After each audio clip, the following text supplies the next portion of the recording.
ஆனா அதிமுக ஆட்சியில திருப்பூரின் வளர்ச்சிக்காக குறிப்பிட்டு சொல்லும்படியா ஏதாவது செஞ்சிருக்காங்களா?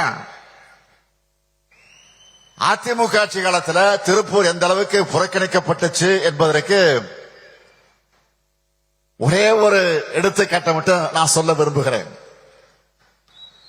2006 முதல் 2011 வரையிலான கழக ஆட்சியில திருப்பூரினுடைய போக்குவரத்து நெரிசலை குறைப்பதற்காக அன்றைக்கு முதலமைச்சராக இருந்த தலைவர் கலைஞர் அவர்கள் 3 ரயில்வே பாலங்கள் உட்பட 5 பாலங்களை கட்டுவதற்கு ஆணையிட்டார். ஆனா 2011ஆம் ஆண்டு அதிமுக ஆட்சிக்கு வந்த உடனே அந்த பணிகளை எல்லாம் முடக்கிட்டாங்க. 2021ஆம் ஆண்டு மீண்டும் கழகம் ஆட்சி மலர்ந்ததுக்கு பிறகுதான் மீண்டும் அந்த பணிகளை முழுவீச்சில இப்ப நம்ம செஞ்சுட்டு வரோம். எஸ்ஆர்சி மில் அருகே மன்னரை ரயில்வே மேம்பாலம், திருப்பூர் சிக்கண்ணா அரசு கலைக்கல்லூரி அமைச்சிருக்கக்கூடிய கல்லூரி சாலையிலிருந்து மங்கள சாலை வரை ரயில்வே மேம்பாலம், திருப்பூர் யூனிவர்சல் தியேட்டர் பகுதியில் இருந்து மாநகராட்சி பூங்கா வர சுரங்க பாலப்பணிகள் ஆகியவை நடைபெற்று வருது. அத்திக்கடவு அபிநாசி திட்டத்தை பொறுத்த வரைக்கும் மக்கள் மன்றத்திலே பேசணும், சட்டமன்றத்திலே நாம தொடர்ந்து குரல் கொடுத்தோம். அதற்கு பிறகு நாம் ஆட்சிக்கு வந்து பணிகளை முடிச்சு தொடங்கி வச்சிருக்கிறோம். அதே போல கோவை திருப்பூர் மாவட்டங்களுடைய வேளாண்மைக்கு மிக மிக அடிப்படையாக இருக்கிறது பரம்பிக்குளம் ஆழியாறு திட்டம். பெருந்தலைவர் காமராஜர் ஆட்சி காலத்திலிருந்து இது உருவாக்கப்பட்டுச்சு. இந்த மகத்தான திட்டத்தை உருவாக்கின பெருமக்களுக்கு நம்ம திராவிட மாடல் அரசு சிறப்பு செய்கிற வகையில நினைவகம் அமைச்சிருக்கு. இந்த நிகழ்ச்சியை முடிச்சிட்டு அடுத்து அங்கதான் நாங்கெல்லாம் போக போறோம். 4 லட்சம் ஏக்கர் பரப்புக்கு பாசனம் தரும் பரம்பிக்குளம் ஆழியார் திட்டம் அமைய காரணமான பெருந்தலைவர் காமராஜர், முன்னாள் அமைச்சர் சி சுப்பிரமணியம் அவர்கள், மரியாதைக்குரிய வி கே பழனிசாமி கவுண்டர் அவர்கள், பெரியவர் பொள்ளாச்சி மகாலிங்கம் அவர்கள், இந்த 4 சிலைகளுடன் கூடிய அரங்கத்தை நம்ம அரசு அமைச்சிருக்கு. இந்த திட்டத்தை உருவாக்க வேண்டும் என்று தியாகி வி கே பழனிசாமி அவர்களும் பொள்ளாச்சி மகாலிங்கம் அவர்களும் பெரும் முயற்சி எடுத்தாங்க. இந்த திட்டத்தை செயல்படுத்தலன்னா பதவி விலகிவிடுவேன் என்று பெருந்தவர் காமராஜர் அவர்களே சொன்னவர் வி கே பழனிசாமி கவுண்டர் அவர்கள். அதனால்தான் அவங்க திருவுருவச் சிலையை அரங்கத்தில் வச்சிருக்கிறோம். இந்த திட்டப்பணியின் போது ஏற்பட்ட விபத்துல ஆக்சிடென்ட், அப்படி விபத்துல உயிர் நீத்தவர்களுக்கும் ஆழியாறில் அமைக்கப்பட்டிருக்கக்கூடிய அரங்கத்தையும் திறந்து வைக்க இருக்கிறோம்.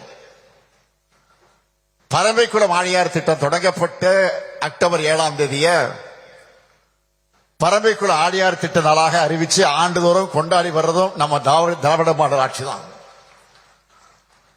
செஞ்சு முடிச்ச சாதனைகளை, செய்யப்பட்டு வரக்கூடிய திட்டங்களை பற்றி நான் சொன்னேன். ஆனா என்னதான் இருந்தாலும் உங்க மாவட்டத்துக்கு வந்துட்டு, திருப்பூர் மாவட்டத்துக்கு வந்துட்டு புதிய அறிவிப்புகளை வெளியிடாம போக முடியுமா? சாமிநாதன் விட மாட்டார், கையல்வெளி செல்வராஜன் விட மாட்டார், நீங்களும் விட மாட்டீங்க.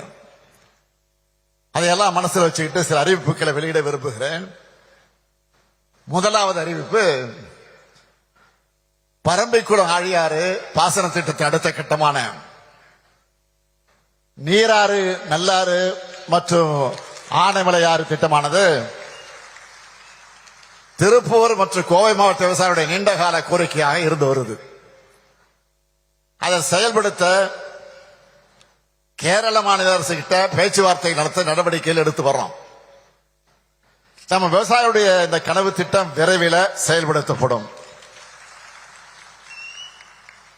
இரண்டாவது திட்டம், இரண்டாவது அறிவிப்பு, பரம்பிக்குளம் ஆழியாறு பாசன திட்ட பாசன பகுதியில்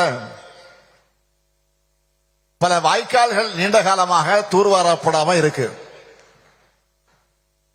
அது குறித்து பாசன சங்க தலைவர்களும் விவசாயிகளும் என்கிட்ட சொன்னாங்க. அவங்க கோரிக்கை ஏற்று வாய்க்கால்களை தூர்வாரும் பணிகளுக்காக இந்த ஆண்டு 10 கோடி ரூபாய் ஒதுக்கீடு செய்யப்படும்.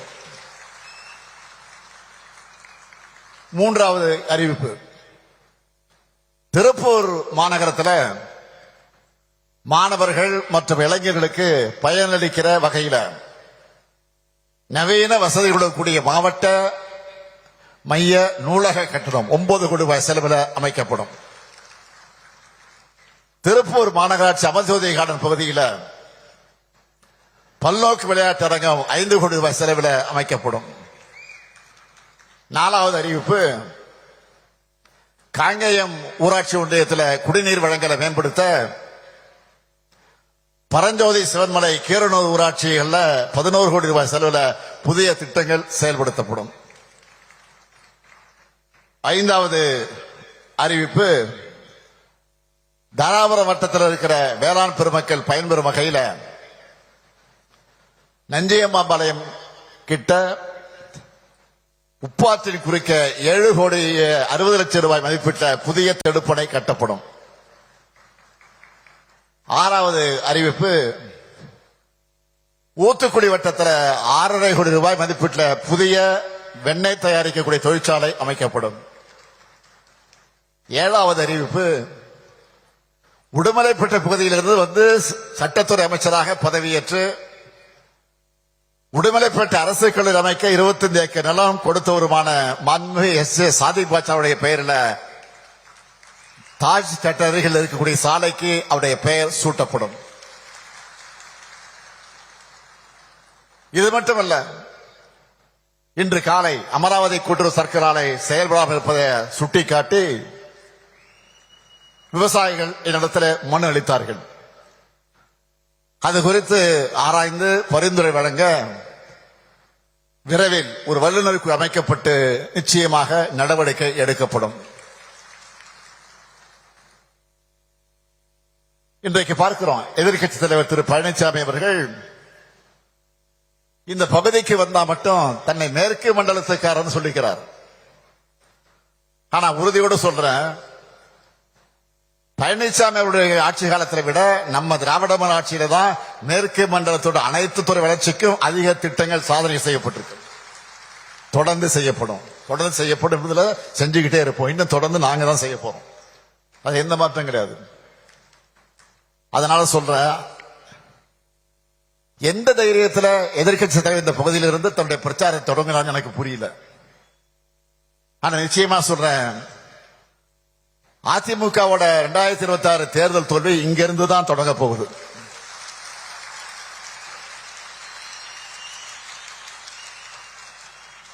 ஏற்கனவே 2024 தேர்தல் உள்ளாட்சி தேர்தல் இடைத்தேர்தல்கள் இந்த மண்டலத்திலிருந்து தான் அவர் தோல்வியை பார்த்துட்டார். அதுதான் வர சட்டமன்ற தேர்தலையும் தொடர போகுது. ஊரா சுந்தரம் பஸ்ல போய், சுந்தரம் டிராவல்ஸ் பஸ்ல போய் பொய்களை கத்தி கத்தி உறக்க பேசினா தன்னுடைய அலங்கோல ஆட்சியை மக்கள் மறந்துட்டு இவர் பேசுறதெல்லாம் நம்புவாங்கன்னு நினைச்சுட்டு இருக்காரு. ஆனா அவர் ஆசையில மண் விழுற மாதிரி உங்களுடன் ஸ்டாலின், நலங்காக்கும் ஸ்டாலின் நம்ம அரசோட திட்டங்கள் மக்கள் கிட்ட பெரிய இட்டாயிடுச்சு. அந்த வைத்தறிச்சல்ல தான்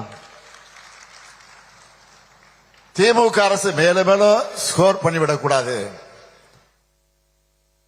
மக்களுக்கு நன்மை நடந்துடக்கூடாதுன்னு மக்கள் நலத்திட்டங்களுக்கு தடை விதிக்க நீதிமன்றம் போனாரு. ஆனா நீதிமன்றம் என்ன சொன்னது? அரசியல் காழ்ப்புணர்ச்சியை தீர்த்துக்க நீதிமன்றத்தை நாடுறது தப்புன்னு சொன்னது மட்டும் இல்ல, நம்ம அரசுக்கு முன்னாள் அமைச்சர் CV சண்முகம் 10 லட்சம் ரூபாய் நன்கொடை தருமாறு மாண்புமிகு உச்ச நீதிமன்றம் ஃபைன் போட்டு அனுப்பிட்டாங்க. இது உங்களுக்கு அவமானமா இல்லையா? அது மட்டும் இல்ல, பொருளாதார வளர்ச்சியில இந்தியாவில பெஸ்ட் மாநிலம் தமிழ்நாடு தானே நாங்க சொல்லல, அவங்க கூட்டணியில் இருக்கக்கூடிய ஒன்றியத்துடைய பாஜக அரசே அறிக்கையை கொடுத்திருக்கு. இப்படி தொடர்ந்து அவருக்கு அடிமேல் அடிவிடுது. இதனால விரக்தியின் உச்சத்துக்கு எதிர்க்கட்சி தலைவர்கள் போயிட்டாரு. அதனாலதான் முதலமைச்சருங்கிற மக்கள் அளிச்ச பொறுப்பை தராம தரந்தாழ்ந்து என்ன ஒருமையில பேசிட்டு வர்றாரு. அதை பத்தி எல்லாம் நான் கவலைப்படல. இன்னும் பேசுங்க, இன்னும் இறங்கி பேசுங்க. நாங்க அதை பத்தி கவலையே படல. எங்க பணி மக்கள் பணி. உங்களுக்கு எல்லாம் பதில் சொல்லி என்னுடைய நேரத்தை வீணடிக்க நான் விரும்பல. என்னை பொறுத்த வரைக்கும் பேச்ச குறை, செயல நம்ம திறமையை காட்டணும். ஏதோ தன்னை எம்ஜிஆர் நினைச்சுக்கிட்டு ஜெயலலிதா அம்மையார் மாதிரி நினைச்சுக்கிட்டே சவுண்ட் விடுறாரு. ஆனா பாவம் அவருக்கு தெரியல. அவருடைய வண்டி கிளம்புனதும் அவங்க கட்சிக்காரங்களை, சொந்த கட்சிக்காரங்களை என்ன கமெண்ட் அடிக்கிறாங்கன்னு அவருடைய எந்த சதி திட்டமும் நம்ம அரசோட சாதனைகளை முன்னாடி எடுபடல, இனியும் எடுபடாது. நம்ம திராவிட மாடல் அரசை பொறுத்த வரைக்கும் ஒவ்வொரு மாவட்டத்துக்கு தேவையானதை பார்த்து பார்த்து அவன் செயல்படுத்திட்டு வரோம். அனைவருக்குமான நல்லாட்சி நடத்திட்டு வரோம். இந்த நல்லாட்சி என்னாலும் தொடரணும் தான் மக்களாகிய நீங்கள் விரும்புறீங்க. இந்த நல்லாட்சி என்னாலும் தொடரும். உங்கள் விருப்பங்கள் எல்லாம் நிறைவேறும். திராவிட மாடல் 2.0ல இதுவரை அடையாத புதிய உச்சங்களை தமிழ்நாடு நிச்சயம் அடையும். இது உறுதி, உறுதி, உறுதி. இத உங்களோடு சேர்ந்து முத்துவேல் கருணாநிதி ஸ்டாலினும் உறுதியெடுக்கிறான். நன்றி, வணக்கம்.